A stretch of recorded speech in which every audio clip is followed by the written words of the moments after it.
Sebab begitu besar kasih Allah bagi kita. Mari kita siapkan hati kita. Puji dan sembahlah Tuhan dengan segenap hati kita. Sebab tidak ada yang bisa menggantikan kasih Tuhan dalam hidup kita.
Terdengar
Mari kita berdoa.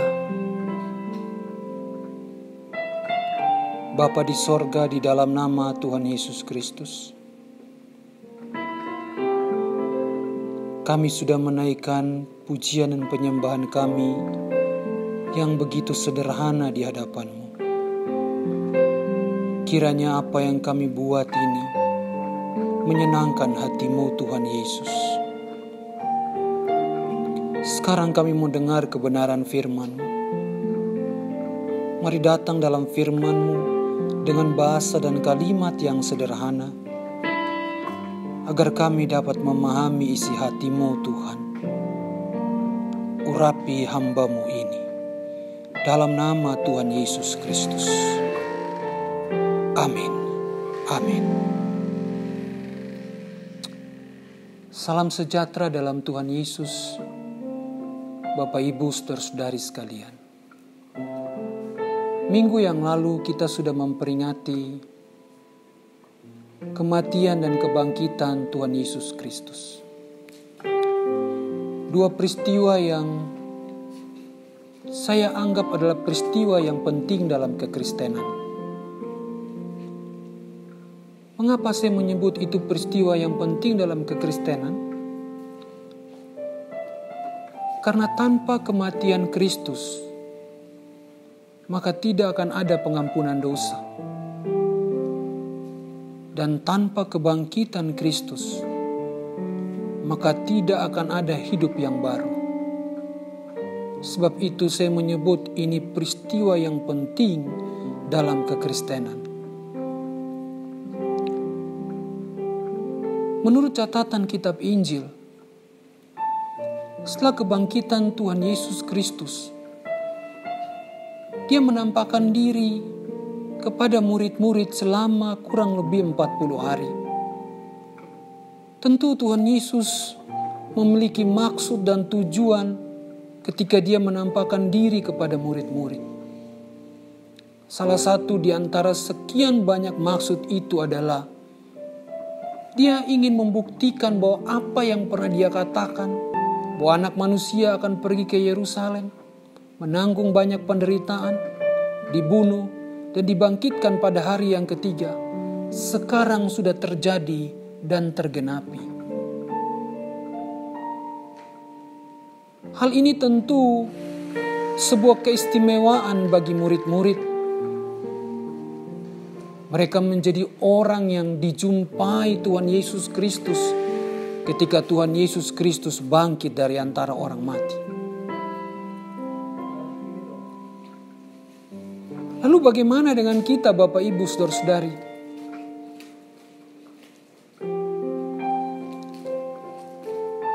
Kita sepanjang perjalanan keimanan sebagai orang Kristen, entah 7 tahun, 12 tahun, 20 tahun, 30 tahun, bahkan mungkin sudah sampai 50 tahun, belum sekalipun dalam durasi waktu itu kita berjumpa dengan Tuhan Yesus atau Tuhan Yesus menampakkan diri setelah kebangkitannya.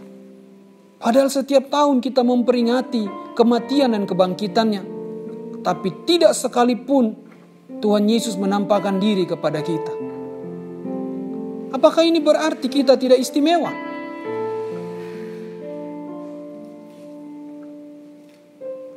Dalam satu percakapannya bersama Thomas, Yohanes 20 ayat 29, Tuhan Yesus berkata begini, "Berbahagialah mereka yang tidak melihat, namun percaya." Tentu kata percaya dalam teks itu juga memiliki makna yang lain. Saya akan menulis supaya Bapak Ibu dapat melihatnya. Bahwa kata ini bukan hanya berarti percaya semata, tapi kata ini juga memberi satu tendensi khusus yang akhirnya jikalau kita membedah perlahan-lahan, kita akan menemukan bahwa ada keistimewaan lain dalam diri kita yang tidak diukur dari Yesus menampakkan diri atau tidak menampakkan diri. Kata percaya di dalam Yohanes pasal yang ke-20 ayat yang ke-29 itu juga bisa berarti kamu menjadi percaya. Kata percaya ini juga bisa berarti kamu menjadi percaya.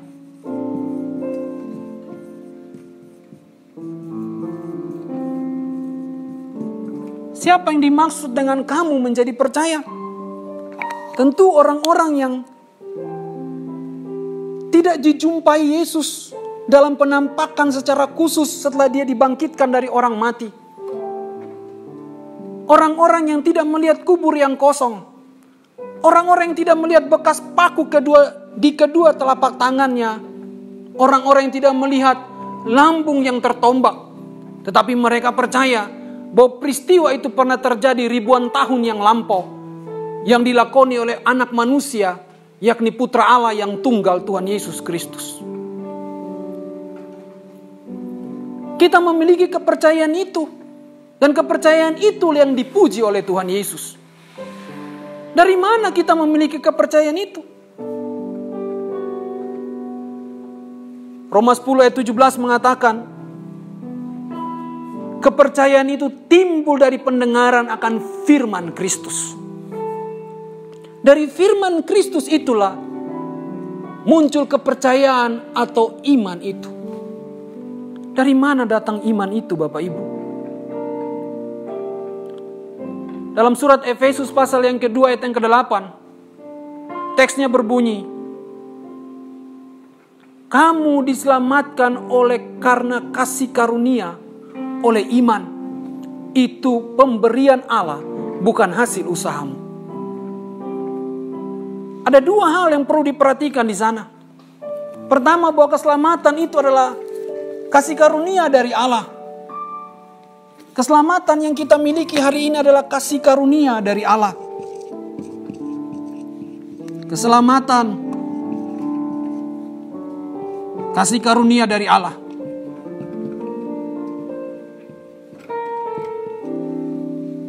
Itu pemberian Allah. Tapi yang kedua, iman itu juga pemberian Allah. Sebab itu Efesus memberi penekanan bahwa bukan hanya keselamatan yang datangnya dari Allah, tapi iman juga pemberian Allah.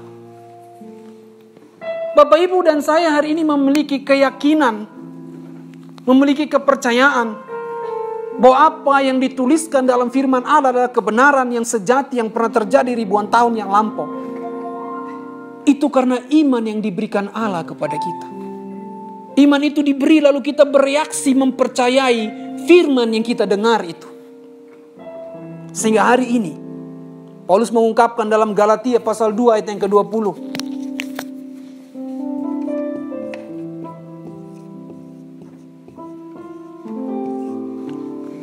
Hidup yang kuhidupi dalam daging hari ini adalah hidup oleh iman dalam anak Allah. Teks itu juga berlaku bagi kita. Bahwa hidup yang kita hidupi dalam daging hari ini adalah hidup oleh iman dalam anak Allah. Kita bukan hidup berdasarkan iman yang kita miliki, tapi iman yang ada di dalam anak Allah, putra Allah yang tunggal, yakni Tuhan Yesus Kristus. Apa dampak dari iman anak Allah ada dalam diri kita? Kalau ibu bapak lihat peristiwa-peristiwa yang dicatat dalam kitab Injil. Orang yang buta ketika berjumpa dengan Yesus, dia mendapatkan mujizat kesembuhan. Orang yang pendarahan ketika berjumpa dengan Yesus, dia mendapatkan mujizat kesembuhan.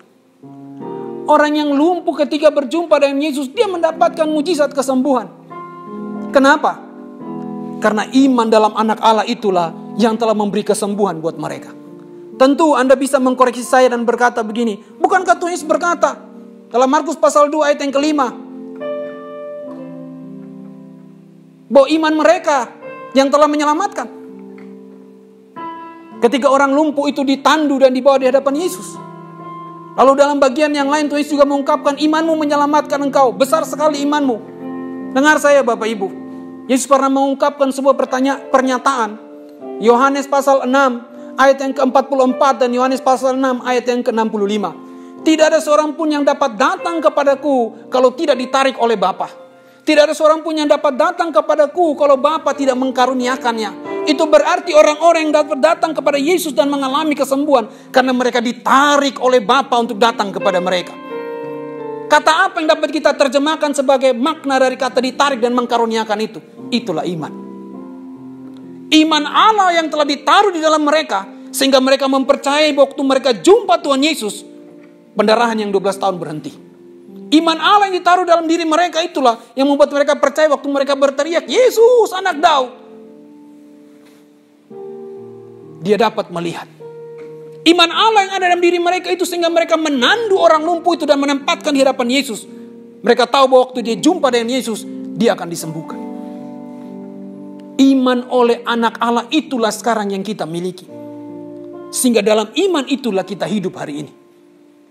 Kalau iman itu ada dalam diri kita, maka seperti peristiwa yang terjadi ribuan tahun yang lampau, semua orang yang lemah, semua orang yang susah, semua orang yang sulit, semua orang yang dalam keadaan yang kurang sehat, dalam keadaan sakit, waktu mereka datang pada Yesus mereka mengalami kelegaan. Demikian pun kita hari ini.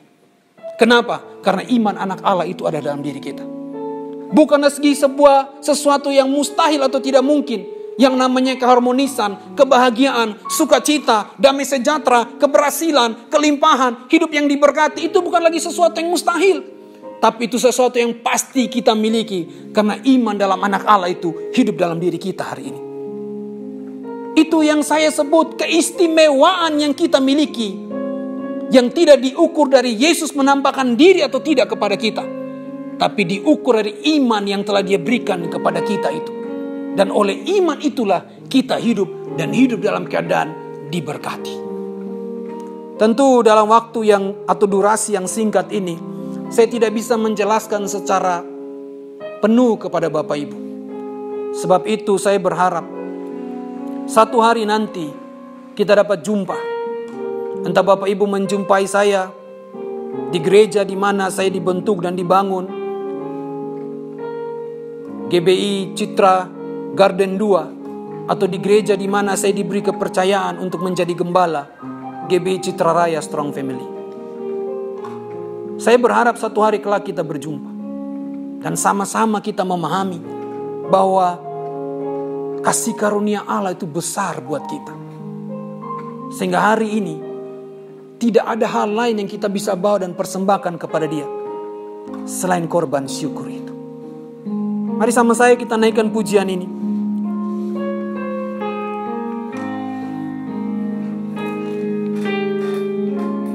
Takkan pernah ku bawa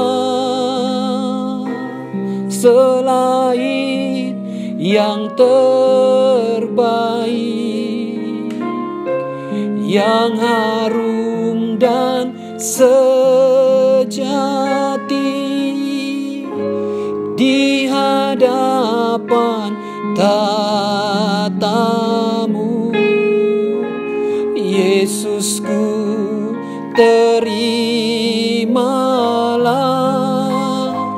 korban syukurku ini yang mengalir di hatiku sebagai persembahanku.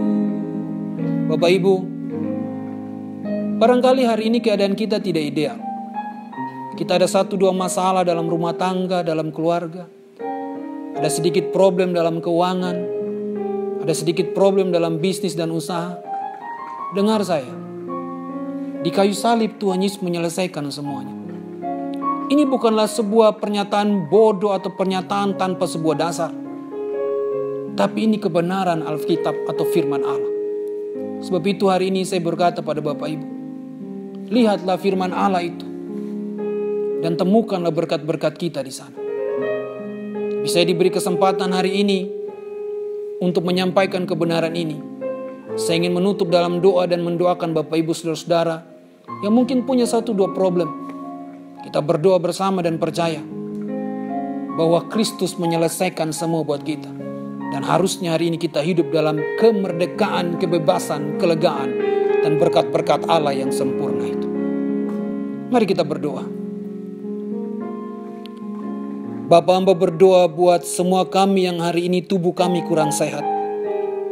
Ada satu penyakit yang sudah kami idap kira-kira 7 tahun belakangan ini. Tuhan, Engkau jamah. Engkau menyembuhkan bagian yang sakit ini. Dan dalam nama Yesus, bagian yang sakit ini Engkau jamah dan sembuhkan. Kalau ada benjolan pada bagian yang sakit ini, Tuhan jamah dan sembuhkan itu.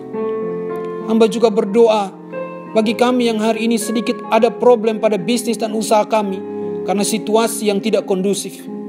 Kami tahu bahwa Allah sanggup buka jalan dan menolong bisnis dan pekerjaan kami. Hari ini ada mujizat terjadi karena mujizat itulah bagian dari hidup kami.